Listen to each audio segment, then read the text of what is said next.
হাসিনা পালিয়ে গেছে, অনেকে বলে হাসিনা পালিয়ে কোথায় গেছে তো বারবার আসতে চায়।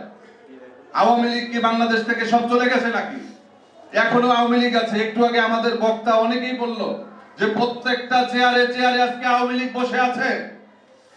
আজকে রাষ্ট্রপতি তিনি হচ্ছে খুনি হাসিনার নিয়োগ দেওয়া, আজকে সেনা প্রধান আজকে শেখ হাসিনাকে পালিয়ে যাওয়ার যিনি সুযোগ দিয়েছেন 629 জন ভিআইপি আওয়ামী লীগারদেরকে, যারা হত্যা মামলার আসামি, গণহত্যার সাথে জড়িত, তাদেরকে বাংলাদেশ থেকে চলে যাওয়ার সুযোগ দিয়েছে এই সেনা প্রধান এবং এই সেনাবাহিনী। আজকে আমরা এই 7 মাস চলছে, আপনারা বলেন তো কোন জায়গা ফ্যাসিবাদ মুক্ত হয়েছে? নির্বাচন কমিশন ফ্যাসিবাদ মুক্ত করতে পেরেছে? সচিবালয় পেরেছে? বিচারালয় পেরেছে? কোন জায়গায় পারে নাই। তার মানে বিগত 7 মাসে তারা ব্যর্থ হয়েছে ফ্যাসিবাদ মুক্ত প্রশাসন করতে, ফ্যাসিবাদ মুক্ত আমাদের সমাজ গড়ার জন্য। কোন লক্ষণও কিন্তু আমরা দেখছি না।